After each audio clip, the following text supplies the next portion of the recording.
This next section is going to be inspecting your burning leads. We're going to talk about inspecting them before and after each job. And we'll get into repairing them and how to do that. Taking care of these details is going to give you clean burn like you're looking at here on this screen. The people that get that are going to be successful at burning, paying attention to these details that we're talking about. The only way to truly inspect them is hand over hand. You're looking for breaks in the rubber coating. You're looking for broke cable, crushed cable. What you need to know to build a rig and maintain it is a waterproof splice. The only way to inspect it properly is hand over hand, tag the areas, and repair them. You need to inspect this cable every time you pull it out of the water. There's a lot of things on that bottom that'll tear this coating up, and you need to repair it then. The equipment we've been looking at is all high-end and it's expensive. So it needs to be maintained properly. It takes a beating on the job, especially the cutting torch. The section we're going to get into is how to build them and maintain them. You need to know the same techniques to maintain them as you do to build them. So we'll cover that here in this one section. Probably the thing most important to your self-interest, if you learn these maintenance and building techniques properly, you're not going to get the shocks that are quite frequent in burning underwater. Most of those shocks come from people not building this equipment properly. We need to pay attention at all times to the equipment. If we did build it properly, then we need to maintain it properly. It's something we have to check time and time again. We're going to look first here at 4/0 cable and 2/0 cable. The cable on your left, the larger cable, is the 4/0. The cable on your right is the 2/0. If you're going to build a burning rig strictly for exothermic rods, the 2/0 cable is sufficient. If you're going to build a burning rig where you're going to cut thicker steels and run tubular steel rods at a higher amperage range, you need to build it out of the 4/0. I always try to build mine out of the 4/0 because it'll give me both ends of the range. I can use that 4/0 cable for the lower amperage settings or the higher amperage settings.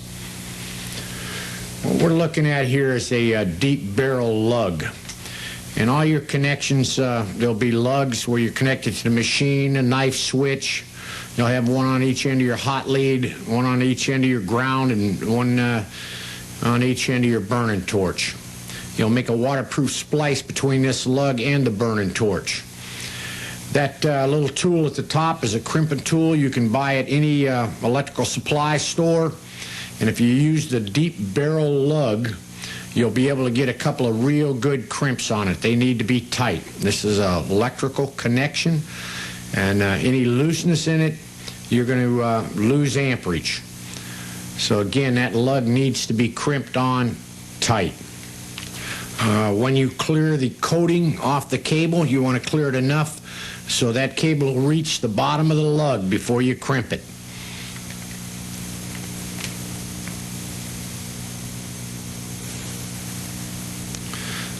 These are two lugs that are on. You can see each one of them is a deep barrel lug, and each one of them has been crimped twice. We're going to bolt this together with a 5/8 brass bolt, nut, and washer. And that has to be bolted together to the point of galling. It has to be a tight connection, or this burning rig can burn itself in two. You see the excess bolt sticking out the back. If you don't have a short bolt, you need to get a hacksaw, cut the bolt flush with the nut. You see it's flush here? We're getting ready to make our waterproof splice. We're going to need a can of Scotch Coat electrical coating, 2 rolls of Scotch electrical tape, number 23. This is self-vulcanizing tape, and 1 roll of electrical tape. The waterproof splice we're going to be making here is important to the life of this burning rig and to your comfort burning. We're going to coat this connection with the Scotch coat. We're going to go approximately 3 inches past the rubber on each end. We're going to coat that Scotch coat on there liberally. I always say use it like you've got stock in the company. We'll end up with 4 layers of the self-vulcanizing tape. We'll get this Scotch coat on 3 inches past the lugs on each side, and then we'll start wrapping with the self-vulcanizing tape. If you apply this waterproof splice correctly and make repairs in the same manner, you're going to eliminate over 50% of the shocks that divers experience while burning. Again, over 50% of those shocks come from not making this waterproof splice correctly. When you're building the torch, this is the same splice you'll use when you're making a repair or for a cut or a break in the cable. You'll notice that the self-vulcanizing tape is coming off that roll backwards. If you pull it off that way, it makes it easier for you to handle and maintain tension. This self-vulcanizing tape will adhere to itself from either side, and what happens is the molecules start joining together. With the Scotch coat electrical coating, you're making a waterproof electrical connection. That does 2 things. It insulates the cable from you, and it keeps water from soaking up the ends of these cables where they're underwater. You'll notice that he's stretching this tape to just about half its width, and he's overlapping it about halfway. This self-vulcanizing tape is very soft, and it's easily cut.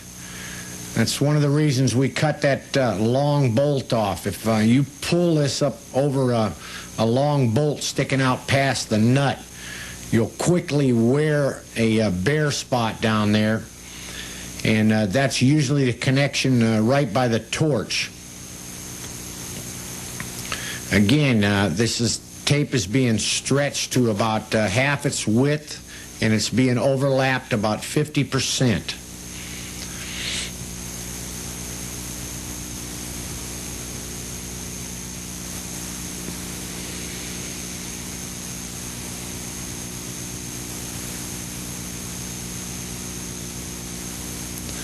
If you just take one wrap with electrical tape around there, this cable is going to start soaking up water real quick, which will cause electrolysis in the cable and cause the cable to start going bad.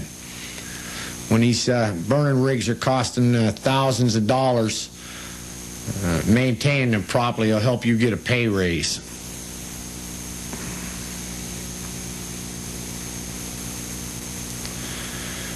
All right, now we're going to put another layer of Scotch coat on a second layer here, and we're going to go 3 inches past what we've already applied. In other words, we're going to apply the Scotch coat past the self-vulcanizing tape about 3 inches onto the insulation of the cable.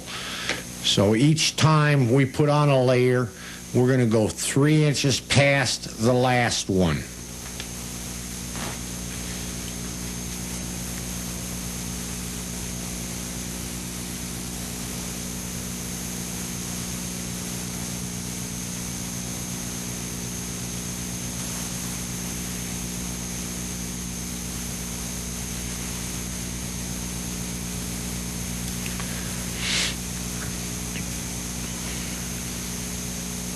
Any place you find a cut in the coating of these leads, that's your ground or your burning leads, you need to apply one of these waterproof splices.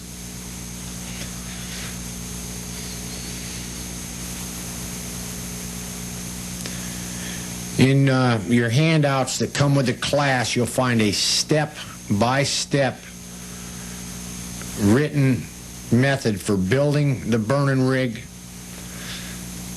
You always want to start building it from the torch end with this waterproof splice first. The stinger coming off all 4 torches on the market today are the same length. So if you make your cable connections first and then marry up your O2 hose, when you replace a burning torch, it fits.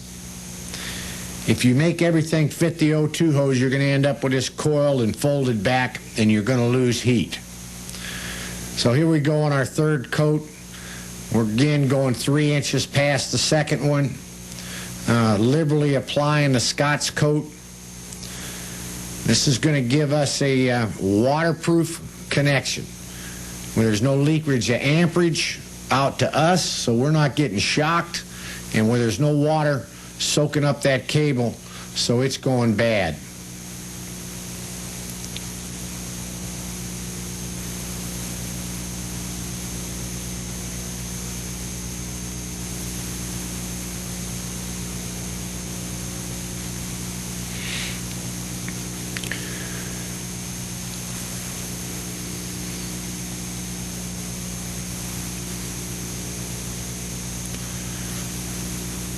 Believe me, fellas, the time consumed in doing one of these right is worth the effort in both the life of the burning torch and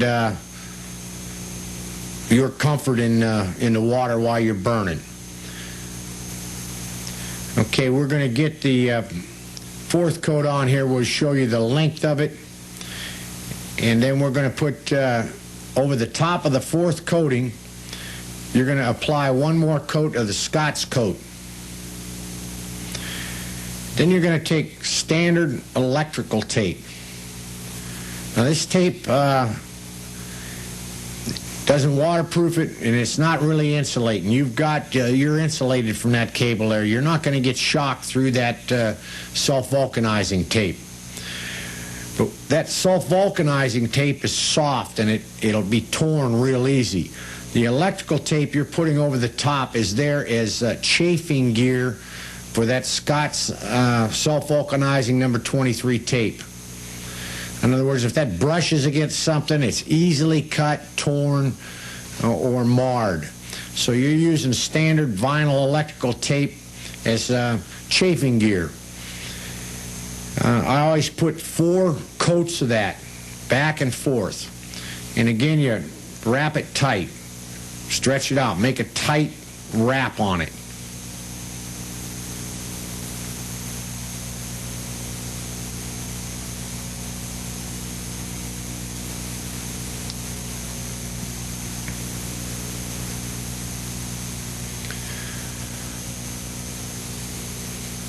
One of the places most neglected on a burning torch is that waterproof splice right there at the torch and the cable.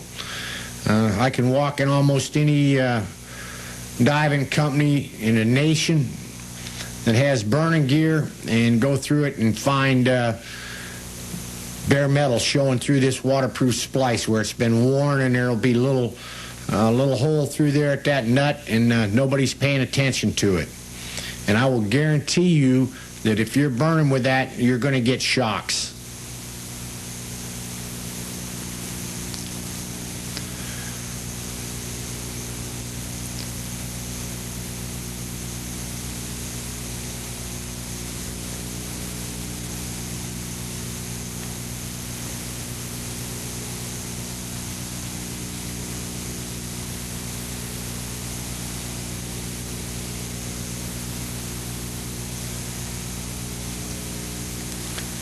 Any part of this cable that's going in the water that has a cut in the insulating rubber on it should get one of these waterproof splices.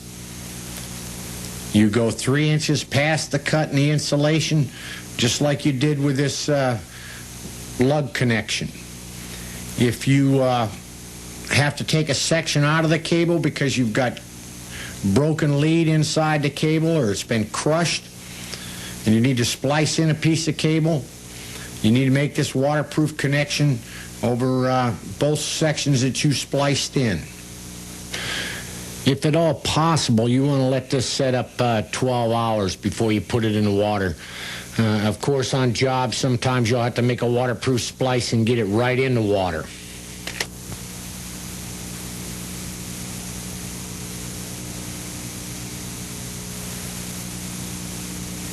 Do not neglect your ground cable. Thing you have to remember, the power is coming from that welding machine down your ground cable. It's connected to the metal, and it's coming out of the steel to consume that rod tip.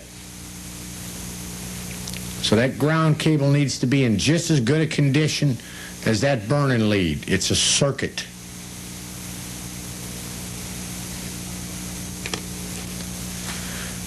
I'll make you a promise here. If you do not do these waterproof splices properly, you are going to get shocks, and a lot of them. If you don't inspect the cables, repair any damage, if you don't make your waterproof splices correctly, if you just cover things up with electrical tape so they look good, you're going to get shocked.